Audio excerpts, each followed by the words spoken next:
Welcome to the bold analysis. The annual goat auction in Baringo happened today. I was really keen on following this event just for one reason, because I understand that because this was a goat auction, this was a perfect opportunity for the Kenya Kwanza team to pitch for the vaccination campaign that has received criticism across the country. And the President Ruto and his new deputy Kithure Kindiki attended it. Of course, with the hype of buying the goats at very high prices, and of course, just interacting with the locals there, I understand very well that this was the place to pitch tent, to campaign, to attack, and probably explain to the country about this new pet project of vaccinating the cows. Kindly subscribe to our channel, click the notification bell and like our videos. We are heading to 100,000 subscribers. Your subscription is a step forward in achieving that. We are short of 4,600 to achieve that target, and we believe that when you come out, when you support, we are on our way to achieving that target. I saw the state pitching tent, and I can tell you that I think Ruto advisors are not telling him the real problem with the vaccination. But I've also been reading some articles. I've been reading, reactions of comments of Kenyans about this. I want to tell the president about the truth on this, why the public is actually revolting. But it was interesting to see their approach. I realized Oscar Sudi and Kimani Ichung'wah were the ones to start this conversation, and in a very combative manner decided to just abuse and insult Kalonzo Musyoka, who is the first leader who raised his voice on this, saying that the vaccination is a very sinister motive. If I remember the words of Kalonzo Musyoka, I said there is a sinister motive because the state was not very clear, was not so clear about this. Unajua hii Kenya kuna watu walirogwa. Unajua nilikuwa naona jana Kalonzo na wengine wanaongea mambo ya chanjo. Kama binadamu anachanjiwa, anakuwa anapewa, anavaccinatiwa. Ikuje ng'ombe na mbuzi. Kwani imeanza leo ama jana? Mimi nataka niulize Kalonzo kwanza, wewe uko na ng'ombe ngapi? Ama uko na mbuzi ngapi? Sasa zingine tuache siasa ya upuzi. Tufanye siasa mali siasa iko. Tusaidie watu wetu mali mambo iko vizuri. Unajua nilikuwa nauliza hata wale bishops na wale watu wengine. Wakati unakashifu serikali ya William Ruto, jamii sema hii na hii umefanya vizuri. Hii na hii ndio bado. Wacha tu kuamua kila siku kusema hii ni mbaya, sha ni mbaya, chanjo ni mbaya, fiato ni mbaya, sijui nini ni mbaya. Na yanzo lazima fanya kazi. Sisi watu wa mkono tuko hapo nyuma yako. Ni ile tu yani sheria iko. Kuna watu wengine tungelimana na hao mangumi kwanza ndio hii nchi isonge mbele. Otherwise nataka niseme wale wengine unaona kwa runinga kila jioni wakiongea vile umesikia ni wenye hawana mifugo. Lakini kama iko hiyo sindano ama chanjo ya kusimamisha kunyamba, nafikiri idungwe watu wenye wananyamba mambo ambayo hawaelewi. Mtu hana ng'ombe ananyamba ati chanjo sijui ni ya kuzuia mnyambo ya ng'ombe. Si watu ndio wanafaa chanjo? Wachanjwe wasichanjwe? Si umesikia hao Sudi amesema hapa? Wewe huna mbuzi, huna ng'ombe, hujui fisi na mbuzi, hujui umbwa na mbuzi, lakini ukisikia jambo ambalo litasaidia mwananchi wa kawaida, wewe ndio uko mstari wa mbele kunyamba maneno ambayo hayasaidii mwananchi. Hao ndio watu wanafaa wapewe chanjo. Na hata wakati COVID ilikuja, Mheshimiwa Rais Sudi and Ichung'wah saying, instead of telling the people, and that is the starting point. I want you to listen to it. When you politicize the whole thing, it becomes, now, and this is the trap that the state finds itself in. Kalonzo is saying this thing has a sinister motive. Instead of responding and hitting Kalonzo, should rather tell the public about it. And Oscar Sudi and Ichung'wa launched the attacks on Kalonzo. Now, I have everything. There is everything wrong with those two speeches. Why? To that end, when someone is sitting in the crowd and is listening, is looking at that vaccination as a political contest. No one sees the points that they are raising on it. The first time I did this analysis, I said, I am willing to hear and to tell the government narrative on it. After they spoke, Governor Cheboy, who is the Baringo governor, came up and mentioned something about, we have been doing this vaccination and we have been vaccinating our cows. It's not something new to us. So he threw a question asking the crowd, do you want your cows to be vaccinated? It is very interesting to see how the locals responded. Hii mifugo hii mbuzi hawa pamoja na ng'ombe yetu zinanawiri kwa sababu tunachunga hawa vizuri.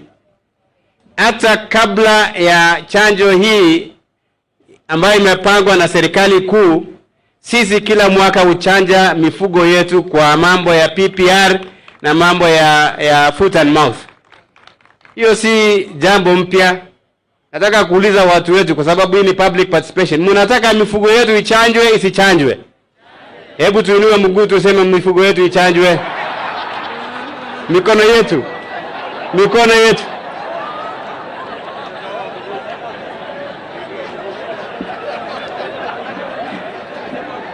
Haya, hapo nimekosea lakini ni sawa. Wananchi wetu wapendwa wa Baringo County.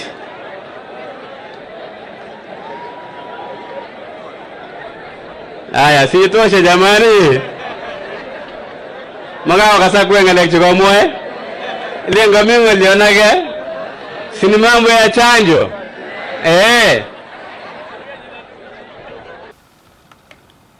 They directly said no. So I want to believe when the locals were rejecting it, the president was seated in that dais. The president was seated there. And he saw how the locals were saying, no, we've been vaccinating our cows. Now, Ruto came to address the issue. And I know, and I knew very well that goat auction, it was the place, the only agenda why they went there. They can still buy those goats even if they don't attend. The only agenda why they went there to sell the vaccination, to make the vaccination pitch. Ruto is saying that government went to some other European countries and they was seeking market for our livestock products, or meat and so on and so forth, probably and skin. But they were told, and they were told to vaccinate cows from foot and mouth disease so that can boost the cost of our meat products. We are actually going to get some vaccination certificate, and they're saying that up to our country only have 15% vaccination level. But for us to increase, and I'm saying this because this is what the state is saying. This is not my statement. This is what the state is saying. That for us to boost it to 85%, when we boost our vaccination of our livestock to 85%, it is going to increase the cost of our meat and farmers are going to get better income from those cows.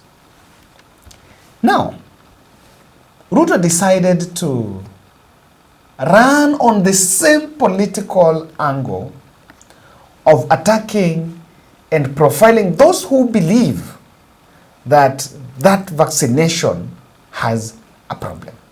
Na unajua wale watu wanaendesha hizi porojo ni watu ambao wanataka umaskini iendelee katika taifa letu la Kenya. Sasa wewe, chanjo inafanywa hata ya binadamu. Hakuna mtu Kenya hajakuwa vaccinated. All our children are vaccinated. All of us are vaccinated. Now, surely, if it is not dangerous to vaccinate human beings, how is it dangerous to vaccinate animals? Mimi nauliza hawa watu. Na wana hii chanjo hati ng'ombe itakosa kunyamba. Sasa mimi nauliza jameni. Kwani sisi wote ambao sisi tumekuwa vaccinated, kuna mtu amekosa kunyamba kwa sababu alikuwa vaccinated?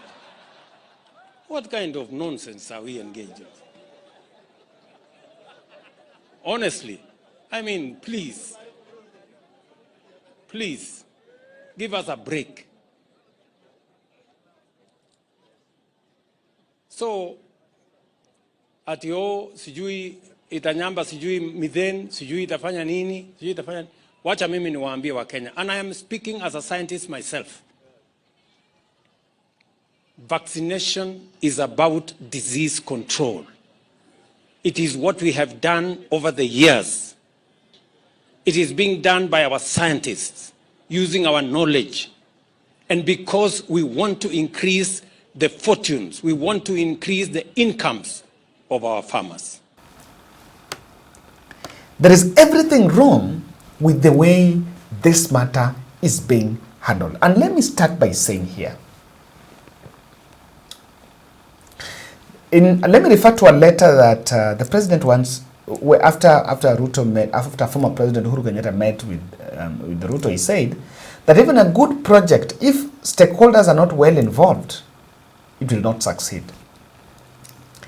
It is not a sin, it is not wrong, it is not politically, I don't know what. There is nothing wrong if some members of the public don't understand it. Not all of us know that information. Now when Ledama was in Narok said, Kunyamba, I don't know, something Kunyamba. Kalonzo Musyoka is saying, come clear. Kalonzo Musyoka have not said about this issue of Kunyamba. They have said, come clear, what is the motive behind it? It is a globalist agenda. That is what Kalonzo have said. Now, I want to tell the president that our people are Kenyans are protectionists. They protect. They have independence. They're not so much, they're rigid to some of this change. And you have to explain. However much you attack the opponent critics who are saying something is wrong with it, that is not going to serve the purpose if we still maintain, instead of explaining this point, because I want to believe this was the starting point. Instead of explaining this point, you are engaged in the top tier politics of discrediting Kalonzo, because you believe when Kalonzo is telling the masses about it and the masses are buying it, then Kalonzo is getting visibility, political visibility, and can win because he's your top challenger. All that is there. But I believe you need to tell the people about it. And let me tell you the problem with this project. The campaign, there is something that the masses are saying. I know this, my podcast. Waziri Alice Wahome listens to this podcast. I wish she can listen to this. I wish anaweza sikia, but I'm going to send this video to her.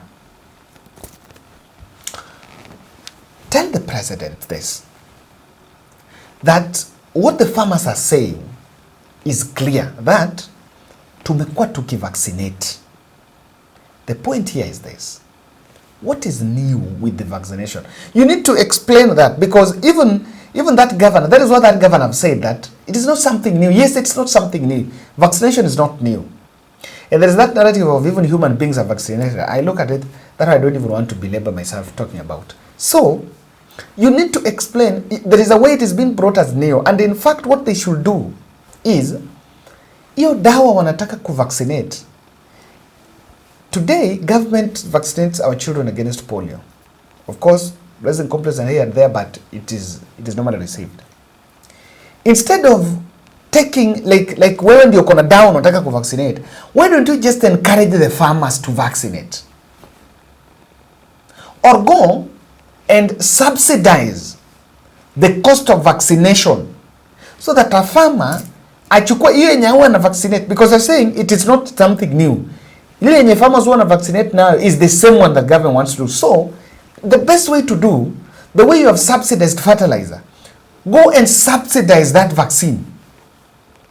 Then you encourage the farmers to, oh my goodness. Unless, and that is why Kenyans feel like, much as you are saying you want to vaccinate our cows with the vaccine that we've always used over time, but maybe you are lying. Maybe unasema, but inside that box there will be something else. You know, that is the problem. Now, secondly, the vaccination budget is very expensive. It's almost in the tune of 20 billion. Now, when you look at our budget statement, you cannot see it anywhere. It was not budgeted anywhere. It was not budgeted anywhere. So that is where the question is, who is funding? Where's that money? Because now as we talk, doctors are heading on strike. Because we engage them in 2023, we engage them early 2024, we'll get them early in 2022, but we've not been able to meet our part of the bargain. On 22nd, doctors are starting downing their tools. We're going to have a very chaotic Christmas, I can tell you. And I normally take Christmas break. I don't know whether this time round I'm going to take. Because I don't know how we are going to take a break while the doctors are on strike. Now, there is a situation of doctors are on strike. We have some challenges here and there. And this vaccination is here. Is it a priority? So the reason why people see globalist agenda, by the way, President needs to understand, ile kitu inafanya wananchi wanapinga, number one, is that globalist agenda. The Bill Gates. Unajua, Mkenya akisikia kitu inatoka kwa mzungu, he knows, oh, we are going to be used as guinea pigs. So you need to come clear. Show us the trail. When was this decision made? Was budget allocated? And all that. So that mwananchi can buy in. Kenyans are not saying no. The people are saying they don't know. The thirdly is this. We need to stop the combative messaging. Even as we want to sell the vaccination agenda, the vaccination campaign, but we don't need to be combative on this. It looks like you're forcing. Like, unajua, like, the way it started, you started want to vaccinate. Then Kalonzo said, there is something sinister with this. People started raising questions. What about it? What about it? But because watu wamekuwa kipinga hizo vitu zingine, you feel like, oh, it is just a continuation of the negative attacks on government project. But instead, you say, oh, you guys are stupid. You don't know about this. You don't want this thing. You guys are stupid. That combative angle is not necessary. Like the explanation I've had today, I've never heard about it. And now I question people who come up with these projects and these campaigns. President, what is making it difficult for you to start explaining? Unaona hii narrative ya leo, ya kwamba ulienda majuu, ukatafuta soko, wakasema miti yetu si mbaya, lakini increase vaccination, tutapata value for the farmers. From that, hata ukisema vaccination, people are like, oh, even if Kalonzo is saying, but I've said Kalonzo, this is it. But the whole thing just started like a presidential proclamation that we are going to vaccinate. I think there is everything wrong with the way we package our ideas. And I can tell you, on this one, if it is not well managed, just stop it. Because the moment mtu anachanja ngombe yake, apate just maybe hata hii sio change better shida, ngombe yake ikufe, it will blow or develop some other complications. It will blow out of proportion. And that will kill the whole thing. This is very sensitive. Some of these animals are very sick. Kuna other challenges. Mkuja umevaccinate. Maybe hata hiyo vaccination ijamuua. But this one, you need to be a little bit careful. And in fact, if it is for import, basi, don't bother our parents. Like, mimi niko na ng'ombe zangu around 6 home. Zile mimi siuzi. Zile ni zangu. Ni kama my backup. No, my cushion. Kiwa nimelimana hapa rent imenishinda kulipa na maybe nataka kulipia mtoto fees nimekoma nitauza moja, that is it. Mine are not for export. Then it doesn't look like you're forcing everyone to vaccinate. There is everything wrong with the way it is being handled. And don't assume people know. Don't assume people know. And don't assume the middle class are misleading the people. Like our parents were the ones that will give them the nod. Mama, wacha kubali hiyo vaccinate. Most of those cows, hata si zao, ni zetu. Wao yako huku ndio wamenunua. Thank you.